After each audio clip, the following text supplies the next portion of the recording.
Sir ఈ క్రాక్ చేశారు కదా cowriter Krack Veera Simha Reddy Veera Simha Reddy Jaat chat Jaat Jaat Jaat Jaat sir ఈ క్రాక్ విషయానికి వస్తే ఆ కథ మొత్తం ఒంగోలు సైడ్ కానీ మొత్తం అక్కడ జరిగింది. ఆ గాడిద రక్తం తాగి పరుగులు పెట్టడాలు దొంగతనాలు కానీ ఆ బ్యాక్డ్రాప్ ఆ కథ స్ట్రక్చర్ ఎక్కడ ఎక్కడ పుట్టింది ఎలా అది టోటల్గా డైరెక్టర్ కదండి మల్లేని గోపి గారు. చాలా అంటే లైక్ ఆయన చాలా రీసెర్చ్ చేసి లైక్ విన్న తర్వాత ఆయన చాలా కసిగా ఉన్నారనమాట. ఎలా అయినా సరే జానర్ మార్చాలి, లైక్ ఇప్పుడు కొత్త సెటప్ సినిమా చేయాలని డిసైడ్ అయ్యారండి. డిసైడ్ అయ్యి అటు సైడ్ వెళ్ళి రీసెర్చ్ చేసి చాలా రీసెర్చ్ చేసేసి దాని మీద రవితేజ గారి టైమింగ్ని కొంచెం అడాప్టేషన్ కరెక్ట్గా పెట్టి కమర్షియల్ మీటర్లో కొత్తగా ఎలా చేయాలి, రవితేజ గారిని ఎలా కొత్త ప్రజెంట్ చేయాలి, ప్రతి క్షణం అదే ఆలోచించేవారండి. అదే క్రాక్ అండి.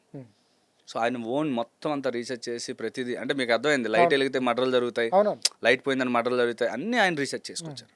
దాంట్లో మీ కాంట్రిబ్యూషన్ ఏంటి సార్? డైలాగ్స్ కోరైటర్గా 3-4 ఉన్నాం పని చేస్తాం. ఆయనతో పాటు కంటిన్యూ స్క్రిప్ట్ మొదలైన కాడి నుంచి లాస్ట్ వరకు పని చేస్తాం.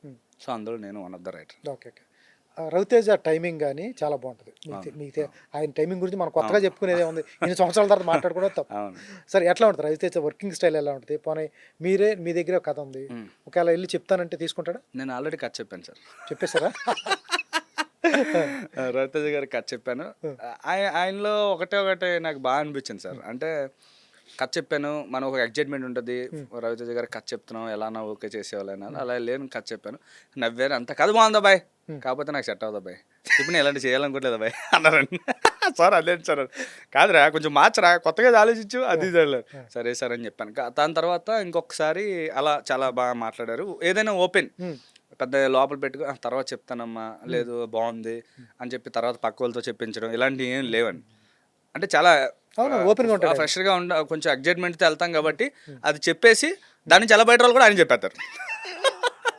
సో అది నాకు చాలా నచ్చిందండి. దాని తర్వాత ఒక సినిమా ఏదో క్రాక్ జరిగే టైంలోనో సినిమా ఏదో ముందు సినిమా సరిగ్గా వెళ్ళదు, ఆయన దాన్ని చూడబ్బాయి ఇది అయిపోయింది మర్చిపో, నెక్స్ట్ ఏంటి దానికి వెళ్ళిపోవాలి అబ్బాయి అంతే, అలా మాట్లాడారు అనమాట. ఆయన ఎనర్జీ అంటే జరిగిపోయిన దాని గురించి ఆలోచించరు, జగన్ గురించి ఇప్పుడు ఏంటి ఇది నెక్స్ట్ నెక్స్ట్ అంటారు. లైక్ ఆయన ఎప్పుడు ఎలా ఉంటారంటే సార్, రవితేజ గారిని చూస్తా ఉంటే ఒక ఎనర్జీకి అర్థం ఎవరు ఉన్నారంటే అలా అనిపిస్తారు సార్. ఎనర్జీ రెడ్ బుల్ తాగినట్టు, Red Bull Ravi Teja garu actual అండి. చాలా